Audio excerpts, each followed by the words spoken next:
Hello, everybody. Figured it was time. It's a month's about over, but Christmas is coming, so I would do December pickups. It's been a pretty good month for record pickups, so I'd like to share. I hope some of you do too.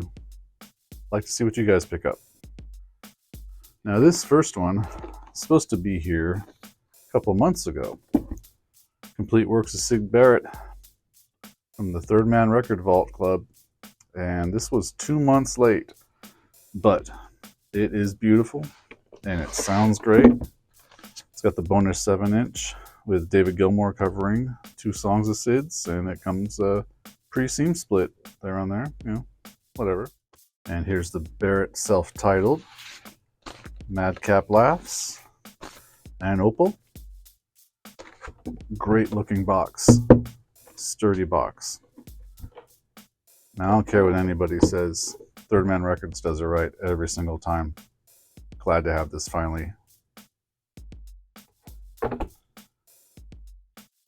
And because that last Syd Barrett vault took so long, it was only another week or so before this beauty came in.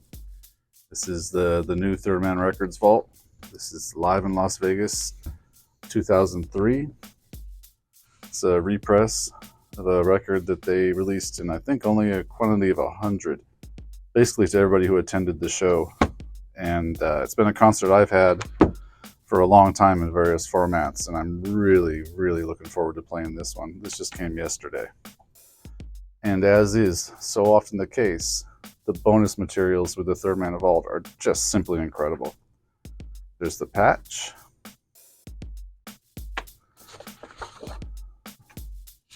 There's a bumper sticker. Super cool. There's a bonus 7-inch. Bob Dylan and Jack White together. Awesome. And these 2 large size playing cards. These are definitely going to go up on the wall in a frame.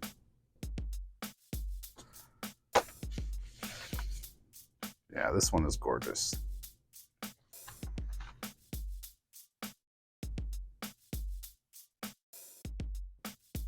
Okie doke. And now on to basically all the older records that I've bought this past month. Trying to search for that ever perfect copy of Songs in the Key of Life, my favorite Stevie album. This might be, oh boy, I got a few of these. But yes, always searching for the best possible copy. And I do love listening to this one. And here's another beauty. This is the first time I've had this one, although I have many copies of Photographs and Memories. This is the ABC Quadraphonic. And before I got this, I had never heard the quad mix. And I gotta say, it's pretty nice. It'll more than likely be my go-to version of this record in the future. I really like the presentation. I think this may well be the first... Oh no, wait, I have the Willie Nelson quad. So I'm slowly building up a collection of the Quadraphonic, and I really enjoy them. And next, from Vinyl Me Please, the long-awaited integrated tech solutions from Aesop Rock. This is limited to 500, and just due to financial reasons, I only ordered one this time. I usually try to go for a pair when I order, especially on Aesop stuff. So this is number 178 of 500. And I have the digital file for this that I've been listening to for the past couple weeks, and it's another classic from the man. It's good stuff. And if anybody had watched last month's roundup video, I got my new order Substance finally delivered from Germany, and it did remind me of how much I loved the True Faith single. Used to really love listening to that one. Circa 1989-ish, I suppose. But it still sounds great, and I'm glad to have it. I believe these things sound 100 times better uncompressed on a 12-inch single than when they do squeeze them onto one side of a record with a bunch of other songs. This one's gold. Up next, when the price is right, you always got to grab Robbie Robertson, whether it's the band or his solo work. This is a great album. And thankfully, the scalpers didn't get too crazy after he died and raised this one to extortionate amounts, but this is a beautiful record and it's well worth your time. Can be had easily for under 10 bucks too.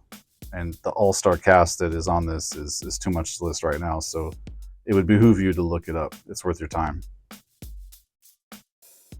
And this is my second copy of this incredibly awesome record. Only came out a couple of years ago, and I think the cover really put me off when I first saw this. I saw the cover before I ever heard the music and kind of made my decision based upon that and left it alone. And then just here and there, I would run into the songs and think, this guy is an incredible singer and songwriter. And now, yeah, I got a couple of these and his next one, Bronco. And definitely will buy anything he puts out. Just an incredible voice. Here's another Vinyl Me Please exclusive that I just couldn't resist after I heard a couple of songs on it. It's Jalen Nagonda, Come Around and Love Me. Just beautiful, silky smooth. I love it. I'm really going to start looking for anything I can find from this cat, whether it's a 7-inch single, 12-inch single, or another album. I am on the hunt. Yet even more Vinyl Me Please. This month's, I believe it's The Rock. Yes, this is The Rock track from Vinyl Me Please this month. Tres Hombres from ZZ Top. Haven't opened it yet, but I've got a couple copies of this original and can't wait to play this. This will save a lot of wear and tear on my OGs. Vinyl Me Please comes through again, yet again. This is one of the few Willie Nelson records that I don't own. If you're familiar with it at all, it's never been repressed up until now. And this one will often go for over $100 if you are lucky enough to even find it in the wild. So I'm going to give a lot of play to this one in the year to come. And here's two that I've been waiting for a long time from Mo-Fi. My absolute favorite Run DMC album. I know everybody will say Raising Hell, but I'm much more into the first two records myself. Raising Hell is awesome, but King of Rock is way much more important to me personally. So I'm happy to have a couple of these on hand to play. And here's one to fill a gap in the collection. Been looking for the right price on this one for a while. XTC Oranges and Lemons. Even a promo. Not that that matters at all, really. But a great album. And can't wait to play this one. And this one, I already have a couple of middling grade copies, but this was the first time I'd ever heard the Beastie Boys, was the video for She's On It. Yeah, MTV wasn't going to show this one. So Night Flight on USA Network was the only place to see really good hip-hop videos back in the early 80s. And well, they did change from this, but this was a lot of fun when it came out.